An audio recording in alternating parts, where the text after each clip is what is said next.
Hello students, welcome back to the YouTube channel of creative academy.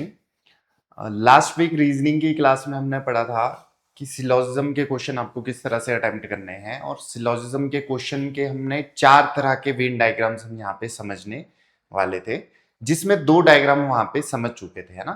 ठीक है, तो 2 diagram हमने जो समझे थे वो हमने समझा था सम सम का और ऑल का। ठीक है, जो आपका पॉजिटिव स्टेटमेंट में यहां पे यूज होता है। आज जो हम यहां पे करेंगे वो करेंगे सम नॉट और ऑल नॉट का, या फिर नो का आप कह सकते हो, है ना। तो पहले हम समझेंगे कि जो हमने सम का किया था, सम ए आर बी, ये हमने कुछ इस तरह से वेन डायग्राम बनाया था कि सम ए आर बी ऐसा इस तरीके से होता है ना। फिर इसके बाद हमने समझा था ऑल ए आर बी। ठीक है, तो ये रहे आपके ए, ये आपके पास बी हो गया, है ना। तो ये 2 चीजें हमने यहाँ पे समझी थी, और इसमें समझा था कि कौन सी स्टेटमेंट ट्रू होती है, कौन सी स्टेटमेंट ट्रू नहीं होती, कौन सी डेफिनेट स्टेटमेंट होती है, कौन सी इंडेफिनेट स्टेटमेंट होती है। तो वही चीज हम यहाँ पे आज यहाँ आगे करेंगे, आगे समझेंगे। तो हम सबसे पहले समझते हैं कि अगर हमें दिया हो some A are not B, some not की स्टेटमेंट जो हमारे पास एक नेगेटिव स्टेटमेंट है, ये हमारे पास ए हो गया, ये हमारे पास बी हो गया। तो इनने क्या बोला है, ए का कुछ पार्ट, ए का ये वाला पार्ट बी नहीं। ठीक है, ए का कुछ पार्ट बी नहीं है। अब इससे आप कितने मतलब यहां पे निकाल सकते हो वो हम यहां पे समझते हैं। ठीक है, तो पहला अगर मैं बोलूं सम ए आर बी, ये कहना सही होगा या गलत होगा? बेटा देखो, ये चीज बिल्कुल गलत है, क्योंकि पहली चीज ये एक डेफिनेट स्टेटमेंट है ना। और डेफिनेट स्टेटमेंट अननोन रीजन के लिए देना सबसे पहले गलत हो जाता है कि कुछ ए बी है, हमें क्वेश्चन में ऐसा दिखना चाहिए, अदरवाइज ये स्टेटमेंट कैसी होगी, गलत होगी। तो ये डेफिनेट स्टेटमेंट हम अननोन रीजन के लिए नहीं दे सकते, तो इसलिए गलत हो गया। अगर इसकी जगह लिखा होता some A are B is a possibility,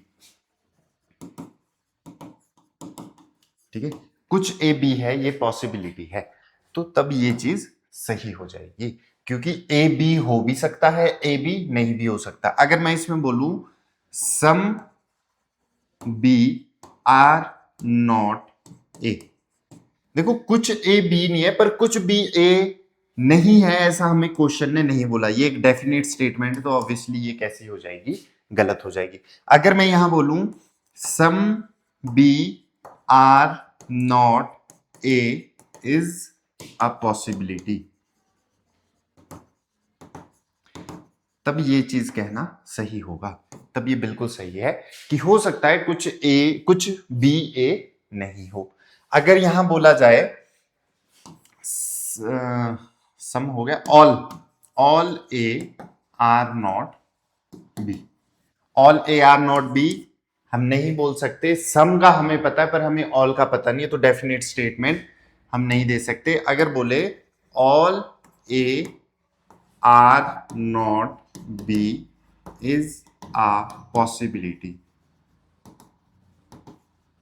तब कहना सही होगा कि सारे ए बी नहीं हो सकते, ऐसी पॉसिबिलिटी है। सारे बी ए नहीं हो सकते, ऐसी पॉसिबिलिटी भी है। अगर हम बोले सम ए आर नॉट बी, तो ये तो क्वेश्चन ने भी हमें बोला है, तो डेफिनेट स्टेटमेंट डेफिनेटली, ये क्यों लिखा है मैंने, डेफिनेट स्टेटमेंट तभी सही होगी अगर वो आपको क्वेश्चन में दिख रहा है और वो क्वेश्चन में डेफिनेटली आपको दिया गया है, तो डेफिनेट स्टेटमेंट वहां पे ट्रू होती है, तो इसलिए ये सही होगा। ठीक है, अगर हम बोले all A can be B, all A can be B, can be is a possibility, है ना, इनडेफिनिट स्टेटमेंट होगी, अननोन रीजन के लिए दे सकते हैं। पर सारे ए बी हो सकते हैं क्या? ए का ये वाला पार्ट तो कभी बी नहीं हो सकता, तो सारे ए बी नहीं हो सकते, पॉसिबिलिटी में भी नहीं हो सकते। तो ये आपका सम नॉट का क्या रहता है, some A are not B का वेन डायग्राम रहता है। इसके अलावा जो नेक्स्ट डायग्राम आपके पास रहता है that is no A are B, कोई भी ए बी नहीं है। जब कोई भी ए बी नहीं है तो no B are A is also true, सही हो। डेफिनेटली जब ए बी नहीं हो सकता तो बी भी ए नहीं हो सकता, हो ही नहीं सकता, एक दूसरे को ओवरलैप कर ही नहीं सकते, तो ये भी आपका कैसा होगा, डेफिनेटली ट्रू होगा। सम ए कैन बी या some A are B is a possibility, ये कहना भी गलत होगा, नहीं हो सकता। Some B can B A, ये कहना भी कैंसल होगा, है ना। तो इस केस में पॉसिबिलिटी भी आपका हमेशा गलत होने वाला है। तो ये आपका सम नॉट और ऑल नॉट, या कह सकते हो नो का आपका ये वेन डायग्राम रहता है। तो इस इन चार डायग्राम को आपको अच्छे से समझना है। इसके अलावा आपके पास एक दो चीजें और आती है, ओनली, इसको ना आप स्पेशल केस लिख दो, स्पेशल केस। ये दो केसेस क्या है, स्पेशल, और पेपर में 100% ये क्वेश्चन इस पे आएंगे ही आएंगे, ये स्टेटमेंट्स आएंगी ही आएंगी, ठीक है। Only a few A are B, only या फ्यू में कैसे बनता है, आपने पहले सम का बनाना है, some A are B, only या फ्यू बोला तो मतलब कुछ नहीं भी वाला केस भी बनाना है। सम नॉट और सम वाला केस दोनों एक साथ बनेगा ओनली या फ्यू में। तो ओनली या फ्यू में आप फ्यू ए आर बी भी बनाओ और ओनली भी बनाओ, कि ओनली सिर्फ कुछ ही ए बी है, कुछ ही ए बी है, कुछ पार्ट ए का बी नहीं भी है। तो इसमें क्या क्या मतलब निकल सकते हैं, सम ए आर बी तो सही है, ये सही हो जाएगा डेफिनेटली में। Some B are A B सही है, ठीक है। Some A are not B कहना भी सही होगा। Some B are not A, इसको ध्यान से देखेंगे, some B are not A ऐसा कहीं नहीं लिखा, ऐसे हमें पता ही नहीं है, नहीं दिख रहा क्वेश्चन में, हमें नहीं दिख रहा, ये अननोन रीजन, ये अननोन रीजन, कुछ ए बी नहीं है पर कुछ बी ए नहीं है, ऐसा नहीं बोला है, तो इसलिए गलत हो जाएगा, है ना। अगर हम लिख दे some B are not A is a possibility, ये हो सकता है बेटा, ये सही हो सकता है कुछ ए बी कुछ बी ए ना हो, है ना। अगर हम बोले all A can be B, possibility है कि सारे ए बी हो सकते, सारे ए बी हो ही नहीं सकते बेटा, कैन बी में भी नहीं, पॉसिबिलिटी में भी नहीं हो सकते, क्योंकि हमें पहले ही कह दिया है कि कुछ ए बी नहीं है ना। ऑल बी कैन बी ए, इसको बताएंगे जरा कि ये सही होगा या गलत, खुद से सोचो। क्या सारे बी ए हो सकते हैं, सारे बी ए के अंदर आ सकते हैं, तो ए का कुछ पार्ट जो बी नहीं होगा तब भी पॉसिबल है, तो ये पॉसिबिलिटी है, ठीक है। और ये सारी चीजें, ये वाला डायग्राम जो है बहुत ज्यादा इंपॉर्टेंट है। ओनली या फ्यू का केस मैंने आपको बता दिया, फिर से बता रहा हूं कि ये पेपर में आएगा ही आएगा, इस पे स्टेटमेंट आती ही आती है। इसी के साथ एक और स्टेटमेंट रहती है, ओनली ए आर बी, ये ओनली ए आर बी, देखो इसको कंपैरिजन के लिए मैं साथ में बनाता हूं, ऑल बी आर ए, या ऑल ए आर बी कर लेता हूं पहले मैं सीधा, है ना, all B are A, all A are B, ठीक है, ऐसा समझ लेते हैं। फिर मैं आपको थोड़ा इसमें बताता हूं क्यों मैंने ये उल्टा लिखा था, वो भी अब आपको समझाते। ऑल ए आर बी आप कैसे बनाते हो, ये ए है ये बी है, ओनली का मतलब बी होता है ऑल, यहां पे कि ऑल ए ऑल।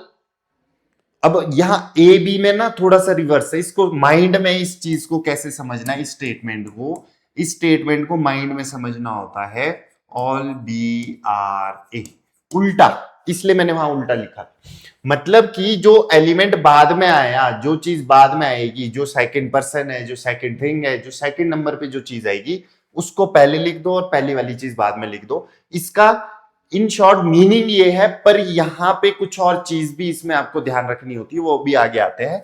तो इसका डायग्राम जो बनेगा, मेन डायग्राम वो ऐसा बनेगा, ऑल बी आर ए वाला, ठीक है। अगर सपोज आपको ऐसा लिखा है, ओनली ग्लास आर स्टोन, ठीक है। तो इसका डायग्राम बनेगा सारे स्टोन क्या है, ग्लास। उल्टा डायग्राम याद रखना कि इस केस में बनता है उल्टा डायग्राम। अब यहां सिनेरियो क्या है कि अगर आपके पास इस तरह का क्वेश्चन आएगा, जैसी स्टेटमेंट मैंने इस वाले आपको डायग्राम में कराई थी, वैसी स्टेटमेंट सही नहीं होगी। इस केस में कुछ अलग केस होगा। आपने बनाने के लिए, सिर्फ डायग्राम बनाने के लिए आपने इस चीज का यूज करना है, बाकी चीजों के लिए यूज नहीं करना। बाकी मतलब कि अगर आप कंक्लूजन यहां पढ़ रहे हो ना, तो जो इसमें सही होंगे यहां पे क्या होंगे, वो कुछ एक गलत होंगे। वो अभी देखते कैसे। अगर मैं बोलूं कोई एक और चीज है, all some A R C, ऐसा बोल दिया है ना, यहां पे भी ऐसे बोल दिया सम बी आर सी। समझना एक चीज, यहां भी उल्टा कर देते हैं। इस केस में मैं तुम्हारे को उल्टे से कंपैरिजन करा देता हूं। और नॉर्मल ऑल बी आर ए दिया हो, ऑल बी आर ए दिया हो और सम ए आर सी दिया हो, इस केस में भी ओनली ए आर बी दिया है और सम ए आर सी दिया है, ये दिया है। तो दोनों में लगभग चीजें सेम है, बस फर्क किसका है, ओनली स्टेटमेंट का। अब समझो, अगर मैं यहां बोलूं all A can be B, सही होगा। All A can be B, ये हो सकता है, सही होगा, क्योंकि ए बी आपस में रिलेटेड है। अगर मैं यहां बोलूं इसका और इसका कोई रिलेशन नहीं है, तो अगर मैं बोलूं some B can be C और यहां भी लिखूं some B can be C, can be आया मतलब पॉसिबिलिटी है। इस केस में ये गलत है और ये सही है। इस चीज का ध्यान रखेंगे। क्यों बेटा, कि कुछ बी सी हो सकते, कुछ बी सी नहीं भी हो सकते, हमें नहीं पता, हम अनश्योर है इस बात में। तो ये पॉसिबिलिटी का केस है, ये हो भी सकता है, ये नहीं भी हो सकता, ये पॉसिबिलिटी का केस है। पर इस केस में हम श्योर है, सिर्फ ए ही बी हो सकता है, ए ही बी हो सकता है, इसके अलावा बी किसी और जगह नहीं जा सकता। तो इस केस में अगर बोले all B can be C, ये भी गलत है। Some C can be B, ये भी गलत है ना। All C can be B, ये भी गलत है। मतलब ये सारी चीजें आपके इस केस में पॉसिबिलिटी भी क्या हो रही है, गलत हो रही है। इसमें सिर्फ यही सही है कि some B are A, some A B है और बी ए है, बस। इसके अलावा सारी चीजें यहां पे क्या है, गलत है। तो ये जो डायग्राम है, ये चार चार और पिछले वाले जो लास्ट वीडियो में हमने किए थे 2 डायग्राम, टोटल 6 डायग्राम आपको हो गए। आपको एक प्रॉपर समरी जैसी दे देता हूं मैं यहां पे। एक हो गया सम का, एक हो गया सम नॉट का, ठीक है, एक हो गया ऑल का, और एक हो गया नो का, ठीक है। और यहां पे एक हो गया ओनली अ फ्यू का और ओनली का। सम का होता है some A are B, some A are not B, all A are B, no A are B